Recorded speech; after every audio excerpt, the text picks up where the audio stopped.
এসব বলে আমরা ওখান থেকে বের হয়ে আসলাম। বাইরে আসতেই, তুই এসব কখন করেছিস? সেটা তোদের না জানলেও চলবে।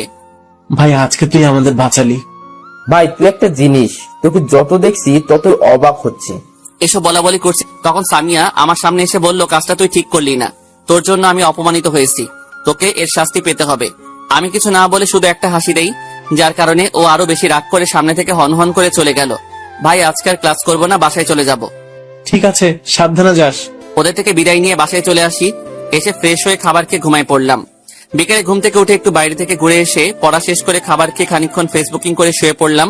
সকালে আবার আগের মতো ভার্সিটিতে যাই। গিয়ে দেখি আমার ফ্রেন্ডরা সবাই এক জায়গায় বসে আড্ডা দিচ্ছে। আমিও গিয়ে ওদের সাথে আড্ডা দিচ্ছি। এমন সময় একজন পুলিশ কনস্টেবল এসে বলল, তোমাদের মধ্যে শাকিলকে? জি আমি। কোনো সমস্যা? তোমাকে আমার সাথে থানায় যেতে হবে। কেন? সেটা জানি না, ভালোই ভালোই যাবে নাকি হাতে হ্যান্ডকাপ লাগাবো? আমি আর কথা না বাড়িয়ে বললাম, চলুন। আমরাও আসি তোর সাথে। না লাগবে না, এটা বলে চলে আসলাম। আমাকে জেলের ভিতর ঢুকানো হলো এবং কিছুক্ষণ পর একটা পুলিশ এসে আমাকে কিছু না বলেই আমাকে মারা শুরু করলো। কয়েকটা মারার পর আমি বললাম, আমি কি একটা ফোন করতে পারবো? কোন বাপের কাছে ফোন করবে? আমার মায়ের কাছে আসলে আমি দেরি হলে টেনশন করবে, তাই জানিয়ে দিব আসতে দেরি হবে। ঠিক আছে কর। এটা বলেই আমাকে আমার মোবাইল দিল।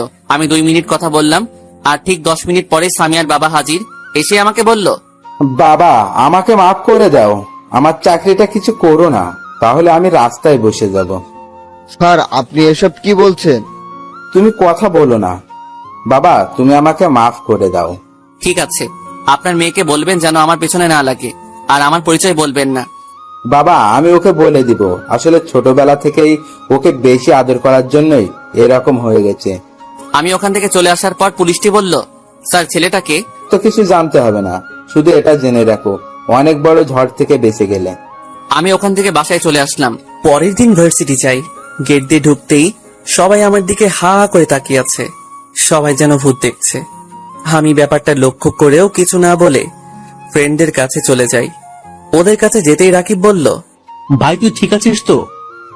আমরা তোকে সারানোর জন্য অনেক চেষ্টা করেছি কিন্তু পারিনি। তুই ঠিক আছিস তো? আরে ব্যাটটা আমি ঠিক আছি। তাহলে তো ভালো, কিন্তু সামিয়ার থেকে সাবধানে থাকবি। ভাই ওকে আমার মনে ধরছে, আমি ওর সাথে প্রেম করব। আমার কথা শুনে ওরা সবাই অবাক হয়ে হা করে তাকিয়ে আছে আমার দিকে। কি হলো, তোরা এইভাবে তাকিয়ে আছিস কেন? আমার কথা শুনে ওরা সবাই হুঁশে আসলো। আর কোনো মেয়ে পাস নাই প্রেম করার জন্য? আমার ওকেই ভালো লাগছে। তুই বললে তোকে আরো সুন্দর মেয়ের সাথে প্রেম করিয়ে দিব, তাও